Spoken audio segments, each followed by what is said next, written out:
Hello everyone, welcome back to Pommy and Oz. Hope we're all doing really well. If you're new around here, hit that like button, hit that subscribe. It really helps the channel out. I can't thank you enough for the support while I've been away. Much love to you all. Hope we're all doing safe. We're back again with another exciting video, doing something a bit different here. What we're going to do is we're going to go a bit left field and try and do some predictions that I don't think are going in the press. So some big stories, some things to look forward to for all 18 clubs around the players. So a little bit different to the video we did of ones to watch. This is more of the excitement factor, trying to predict some bold storylines. If you want to become a member of the channel, from February, we'll be really smashing out the members only content as well. So stay tuned for that. Some really in-depth drafts starting early, some little Q&As, some live, some special guests. That's going to be really exciting. We're going to have a weekly live as well starting from February as well, in a couple of weeks from now. So probably the second week of February. So stay tuned for that. Let's get into it. Let's look at Adelaide. The Adelaide storyline I always find is fascinating. And one of my big pom calls, the big pom call for Adelaide is Josh Rachele to be all Australian. He was really negated last year. He wasn't at his best. Kind of disappointing at times, but I thought he showed flashes of brilliance. And I think that link up between Rachele and the forward line there is so important, particularly Rankine, his big mate there. I feel there's going to be a lot more midfield time this year. I think he's going to be bursting in inside the midfield. I've got a feeling that this guy could have that impact that Dangerfield had at Adelaide, which we know eventually got his big money move to Geelong. I think he's going to be incredibly dynamic, and I'd go as far to say that he could be in the best 20 players in the competition by the time we do this video next year. I'm really hot on Josh Rachele. I think he's going to have an absolute stellar year. Up next, Brisbane Lions. Tom Dodie, I feel here, is integral to what they're doing. You know you've got Harris Andrews down there. We know how good he is. I feel like that intercept prowess and that ability to play the third man when someone slides forward is incredible. And I think Tom Dodie, they'll get him fit. He will add another layer of already, for me, one of the most dangerous 23s in the competition. I don't think Brisbane have many weaknesses. I do feel, though, like in finals, we have seen they've become overawed. Particularly, they're very good at negating the keys. It's usually that third option running up from 50, taking that conduit mark, being that link man, and that is what Tom Dodie, in my opinion, negates better than most when he's on form. I think Tom Dodie is a real secret, and no one's talked about how good that acquisition is. I think it adds a massive layer to what they've got, particularly when they've got some really good zip off the back line as well for the balls he wins back. Very solid defensively, a very, very good player. I think Tom Dodie is going to add a dimension to Brisbane that they don't have, which makes them more dangerous. A lot of the talk at the moment is it granny or bust for them? A long way for them not being a bust is Tom Dodie. I think he's an incredible pickup, and I'm really excited to see how that goes down at the Gabbatron. Up next, Carlton, my team. And this is it. I reckon Elijah Hollands is going to remind people why he was touted as a pick one in his draft class. I think he will take it from round 0 and run with it the entire year. And it's going to be 0 round 1, round 2 when he breaks in. Maybe a little bit easier now that there's no Jack Silvani. I think it's a blessing in disguise with Carlton playing an extra forward mid.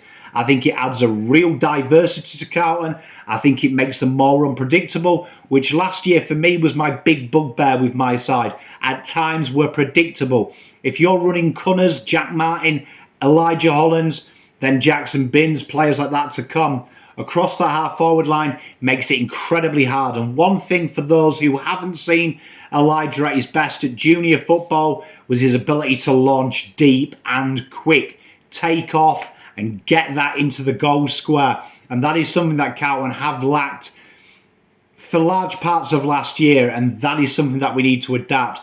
I think Elijah Hollands is going to be an incredible acquisition, and for me, just quietly, recruit of the year. Lockie Schultz at Collingwood. I think this will turn there's talk at the moment is no McStay and they don't have a key. I've got a feeling that with Schultz coming in, you're suddenly going to see a very dangerous forward line. And I think you're going to see a turn away from the games that are tight. And I think you're going to see Collingwood blow sides away with that forward line. I think it's an incredible acquisition. When I saw it at the time, I've always rated Lachie Schultz. I think he's got the WA tax that no one knows who he is in Victoria. But you watch Lachie Schultz play, this kid is one of the best forwards in the league. His defensive application is stellar, but his ability to bring players in and around. And when you look at the players in that forward line, Jamie Elliott, you've got players like Bobby Hill. You've also got players like Brody Majacek, who doesn't play like that traditional key. He likes to bob up. Ashley Johnson when he comes to that side. And then the players running inside 50, which they have marauders, don't they? Schultz will find them. I think he's going to be incredible. And I wouldn't be surprised to see him in the All-Australian conversation at the end of the year. I think he's a terrific footballer. Essendon, my big call for here is Nick Bryan jumps into contention. They've brought in Todd Goldstein. We know Sam Draper is always injured. I think Nicky Bryan is going to take that mantle when he gets the opportunity and really run with it. We know Essendon like to play that two-ruck system. Flip, retired now, former Carlton player, really did help Sammy Draper out. I think Nicky Bryan's going to come in as a juggernaut and really own the show and give some problems here for Scotty to go, what is my best combination of two?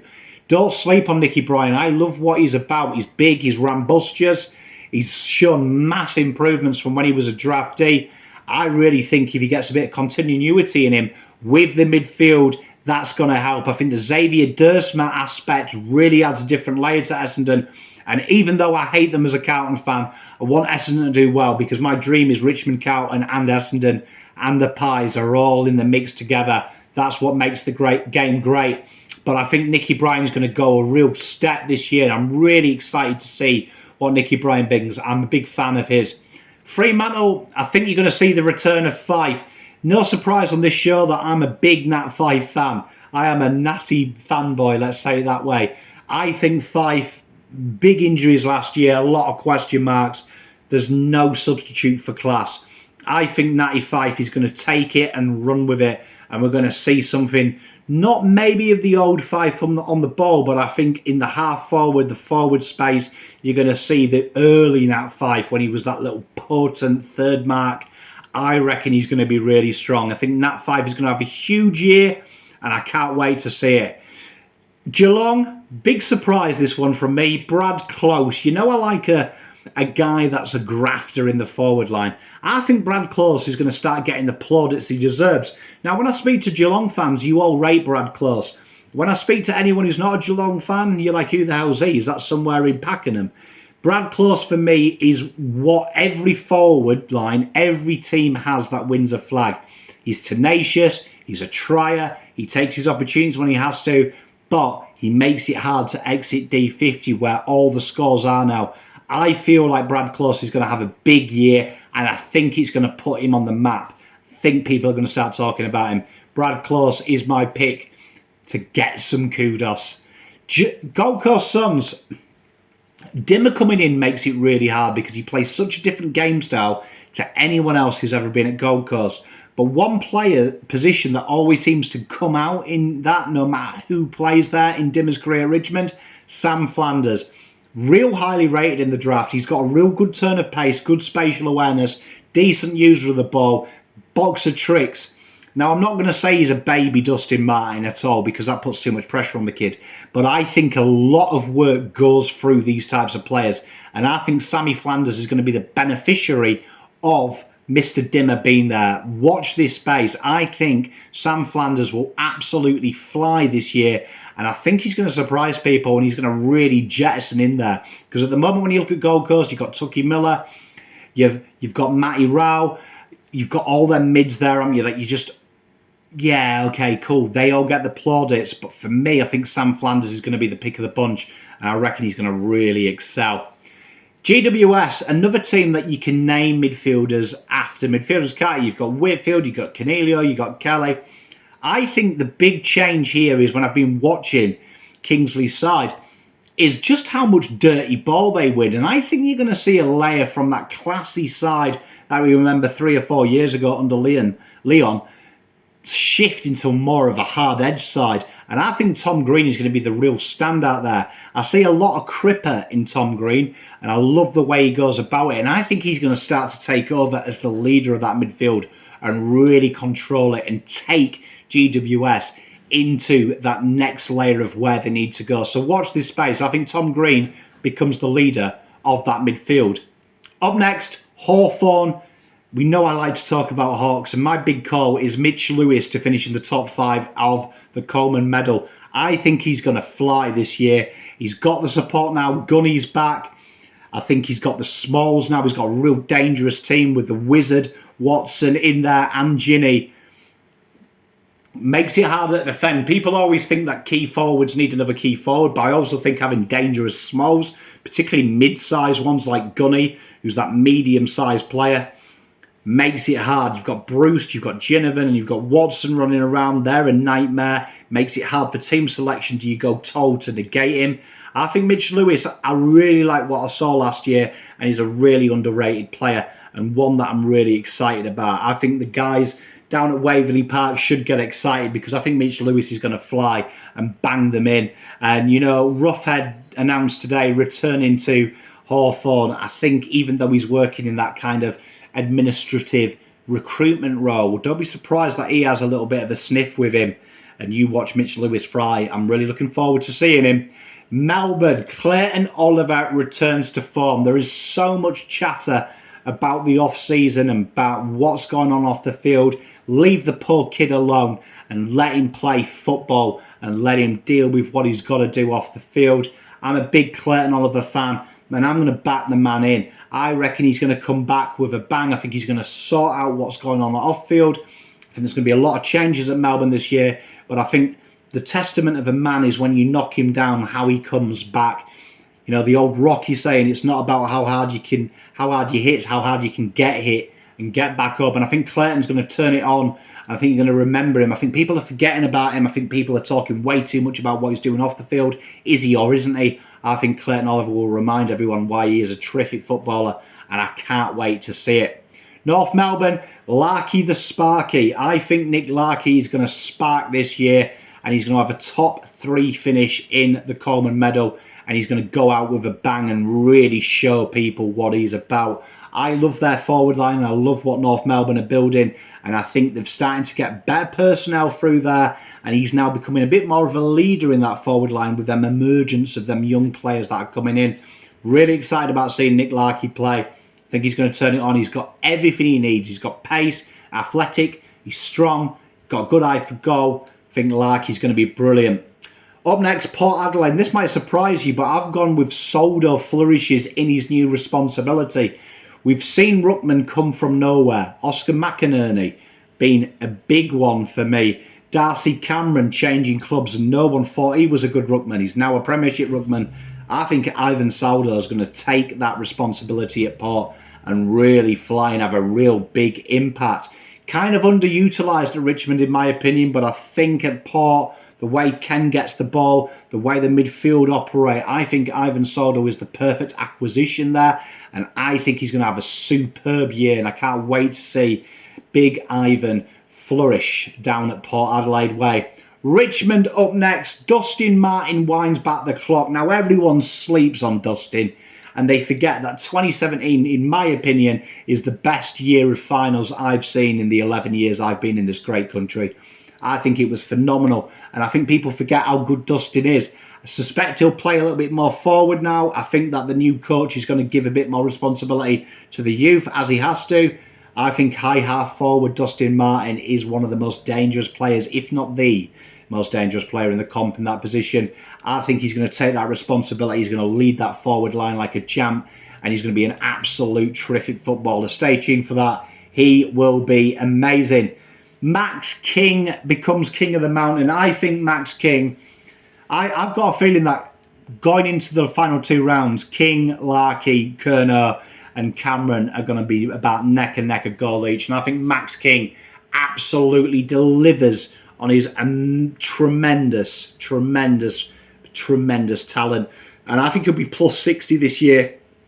And I think he's going to really showcase that roster boss may be a defensive master, but let's not forget he's got players that can kick big bags. Max King all the way for me. One of my favourite players in the juniors when I watched him. And I hope he goes well, for my wife's sake anyway. Sydney, Brodie Grundy returns to the top of the tree. I think Brodie is going to have an absolute huge year and prove everyone wrong. There is no substitute for class, and this guy has it in abundance. Back as numero uno ruckman, as he bloody well should be, and I think he will thrive in the Bloods culture. Brodie Grundy is going to dominate and tear games open, and it's something that Sydney have been missing for me. Probably the depth in the back line and probably having a real A-grade ruck. They've got that now. That makes their midfield quartet absolutely fearsome. He's going to fly. He's going to fly. Mark my words, I will die on that hill. West Coast, Campbell Cheshire. He's going to be the new Andrew Gaff. We've seen them always have players out wide that swing into the middle. I think Campbell Cheshire is going to really take the game on. And if I'm West Coast Eagles, I'm playing my youth from round 1. And I'm going to hang them out to dry and really gain it. But I think Campbell Cheshire is going to surprise people. All the talk will be on Harley Reid down the back. He's going to kill ball. He's going to be like a little long-haired version of Harry Sheezel.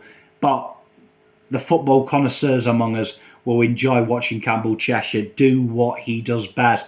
I'm real hot on this guy, really underrated in his draft. He's got all the facets to be a good player. I think he's going to be a superstar this year, and I think he's going to be a real standout for West Coast in what I suspect will be an incredibly tough year. And we finish with with the Western Bulldogs. And I have a theory that if you're robbed of a Brownlow, you get it back the next year. So the media really hyped Neil up, Cripps won it, and then lo and behold, Neil wins it out of nowhere. Not saying it's undeserved, and never say that. Far be it from me to question the umpires. But this year, Bont was a hot favourite, wasn't he, and Nicky D, and both of them were probably robbed, in my opinion. Not saying that they're wrong, but Nicky D and Bont's year was terrific for me, was terrific. I think Bont retains it. I think Bont is going to be the superstar, and the reason I think he'll win it this year, I think the dogs slip out of the 8, so I think he'll really stand out, and he's going to be really even more fearsome. It's going to be even harder to give him the 3 votes. But I can't think of anyone in the league more deserving to win a Brownlow medal. I'm sure he'd rather have another flag, but for me, Bontempelli will win the Brownlow. They're my 18 boldish calls, individual storylines for your clubs. Let me know yours. Was I far off the mark with your club? Let me know. Much love, peace, love and light. Pom out.